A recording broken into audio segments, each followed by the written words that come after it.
Negara itu punya dua tangan. Satu namanya birokrasi, kementerian atau dinas. Yang satu namanya BUMN atau BUMD. Itu saya sampaikan. Tapi dua-duanya itu tangannya negara. Untuk apa? Untuk melaksanakan tugas negara, meningkatkan kesejahteraan, menghadirkan keadilan. Jadi, fungsi badan usaha milik negara itu bukan mengejar keuntungan. Bukan.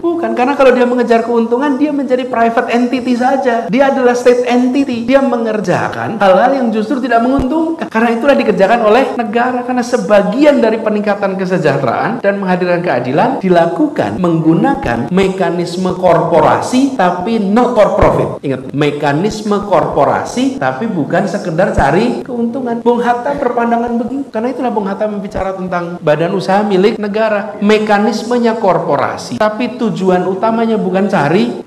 Kalau Pak, ini kalau cari untung negara, enak betul jadi negara punya perusahaan, Pak. Saya yang bikin regulasi, saya yang pelaku regulasi. Betul tidak? Iya, tangan kirinya bikin regulasi, tangan kanannya melaksanakan regulasi di pasar. Oh ya, badi terus, kira-kira orang Jawa bilang gitu. Ya pasti untung, Pak. Jadi when you are regulator, then you're not market player. If you're a market player, ya jangan jadi regulator. Kecuali, ada kecualinya. Kalau nggak ada kecualinya repot. Kecuali industri strategis yang memiliki national interest yang tinggi. Nah, di situ bisa. Ada. Misalnya, ada bidang science, technology, communication, misalnya itu. Yang itu strategis. Sampaikan pada para direksi BUMD di Jakarta bahwa tugas Anda itu adalah meningkatkan kesejahteraan dan menghasilkan keadilan sosial. Itu tugas Anda. Pakai mekanisme korporasi. Sementara birokrasi tugas yang sama, tapi mekanismenya mekanisme birokrasi. Ada yang tidak bisa dikerjakan pakai birokrasi, Pak. Tidak bisa. Saya beri contoh. Transportasi sistem di Jakarta. Kenapa kalau tidak dikelola oleh Dinas Perhubungan, Pak? Itu Transjakarta tidak pakai Dinas Perhubungan. Pakainya PT Transjakarta. 100% milik kita. PT itu. Kenapa? PT-nya pasti tekor, Bapak Ibu.